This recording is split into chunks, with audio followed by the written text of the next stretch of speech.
Hello, welcome to the, what is it, the 21st day of December 2025. My name is Kurt, and this is my daily Good Life meditation, a live exercise that I do every morning to remember my life objectives and principles, which are outlined in my book, Going Alone.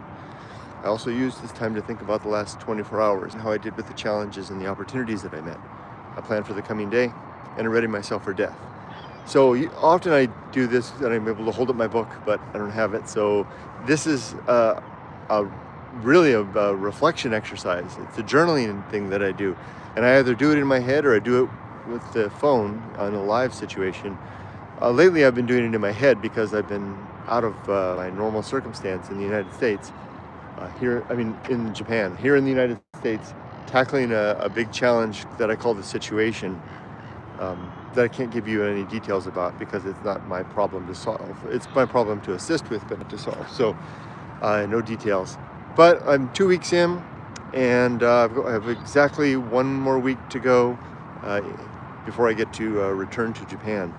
So let's go over it without details. From the broad perspective, I'm kind of through I think I'm through the hardest part. Oh, there's somebody there behind me.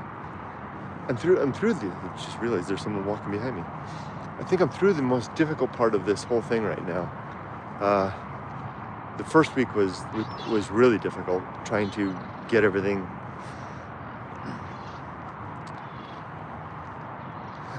The first week was especially difficult, trying to find my footing in the United States and to tackle the problem headlong, just to determine what I needed to do, the steps I needed to take, the people and agencies that I needed to talk to, the paperwork that I had to settle or put into place.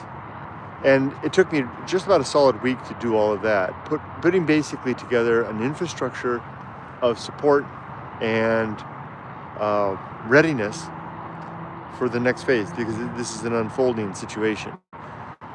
All that was done in the week. Last week was about settling into that, tidying up a few things, and kind of in standby mode. And this coming week is going to be about preparing to be able to participate in this new infrastructure from afar. So, okay, now that's all I need to say. I don't give the details about this, but what I do, the reason I do this video isn't to tell you about, or to tell anybody about what's going on, but to talk about how I'm doing relative, not even how I'm doing, how I handled the challenges related to this. And it's difficult to do this without giving you the particulars. But I can tell you this, that this has simultaneously been, if not one of the hardest things. Well, no, I wouldn't call it the hardest thing. The 2008 financial collapse, all that entailed in terms of how that upended our lives, was definitely the hardest thing I've ever dealt with. This is the hardest thing that I've ever dealt with that was outside of my control. That's a good way to put it, right?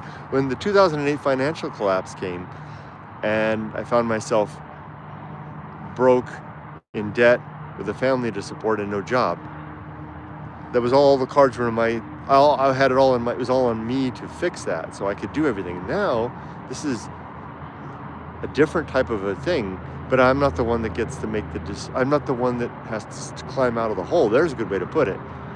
So I haven't been able to do the climbing. In 2008, I simply scrambled like hell and got out of that hole. In this situation, all I can do is throw down ropes. Prepare the way, find where the help is, point the direction, all of that. So back to the point. Okay, in 2008, and this was long before I had my philosophical, so to speak, infrastructure in place. I scrambled like hell, and I managed to get out, but largely without philosophical supports. Basic premises was all I was working with. But if I look back now, I think, hey, those are the things that eventually led me to formulate a creed.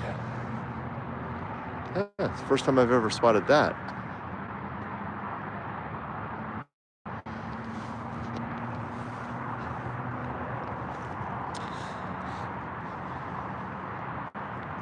Okay, but so I'm to the point, which I keep beating around, which is, how have I done with this particular situation? As I said, it's been incredibly difficult, but I've handled it very well.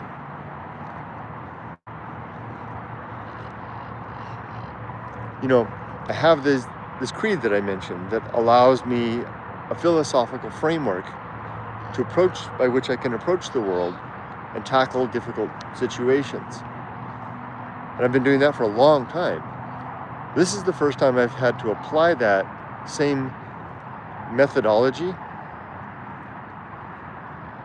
to someone else's problem. And I found that although I can't use it to fix their problem, I can use it to bolster my own ability to keep a sound frame of mind and to maintain my, and here come the seagulls that show up every morning, to keep keep a sound frame of mind and to keep my balance through the whole thing. I haven't tipped over once, not even close. And if it sounds like I'm flattering myself, this is a journal entry. So I'm doing, Dear Diary, it's been a hell of a 2 weeks. I haven't fallen over once. I came close a couple of times. I could feel it coming, but I did the right things to separate myself from the situation, to give myself a chance to recover my balance, my mind, so that I could go back into it. I guess that's all I can really say. I mean, I'm not in a position to give details, so I won't. But I'm doing very well. I mean, good gosh. I'd have to say that for my own part, and I didn't come to America for my own part. I didn't come to America to serve my needs, but I have grown so much in the last 2 weeks. I know I'm going back to Japan in a week, and things won't be the same. I feel like I've gone through the test of fire. All this time that I've been rehearsing, the Good Life Creed, there's been that one principle called #horror show that has been sitting there waiting. And I keep telling myself, one day, Kurt, you're going to be tested to see how you can handle the horror show. The horror show is basically anything that happens in life that is beyond the pale of normal scope of our capabilities to endure and to perform an act towards making life better. Things like, terrific illness or some sort of a tragedy that occurs that's just so beyond the normal scale of things that it almost becomes of the level of a horror show. That's why I called it that. So I've often wondered, how will I handle the horror when it finally comes? And I keep thinking, well, it comes in two forms. It can come to me, in fact, or it could come to someone else in my life, in which case I have to participate in the horror. And here it is. And again, this is my journal, so I'm not here to beat around the bush. I'm here to examine what's going on in my life relative to my values, and ask myself how I'm doing, and hold it up in the horror. I've found myself, in fact, I almost would say that I'm more capable in the horror than I am outside the horror, because when I'm in the horror, I'm every morning waking up like I'm doing right now, and I'm waking up and I'm preparing myself mentally for the day. I'm saying, okay, here's what's coming, Kurt. I mean, here's how I'm going to handle it. I know what my objectives are for today, not objectives in terms of the creed, but I know what I'm going to do today, and here's how I'm going to handle it. And it works. So I guess that's enough of a report. I will tell you this, though. It's been very interesting how this experience has robbed me of almost all interest in doing YouTube. I pretty much don't do YouTube anymore, with the exception of my daily Good Life meditation, which is what I'm doing right now. This is only the second time I've done this live exercise since I've returned to America, although I do it every day in my head still. And I'm telling you, I've lost the interest to do it. It's like this experience of this horror has soiled my mind about the utility and the good use of time relative to lifting the camera up and turning the camera on. I don't know what I'm going to do with this. Could this be the end of YouTube for me? it won't be the end of my life, and it won't be the end of my explorations and my thoughts. I'm not saying I'm going to do it. I'm not saying I'm going to pull the plug on YouTube, but I certainly don't feel like getting back to it. I keep imagining myself getting back to Japan and starting my life there. And somehow this experience of this horror show has kind of, it's like spending time on YouTube just doesn't seem like a good use of time at all anymore.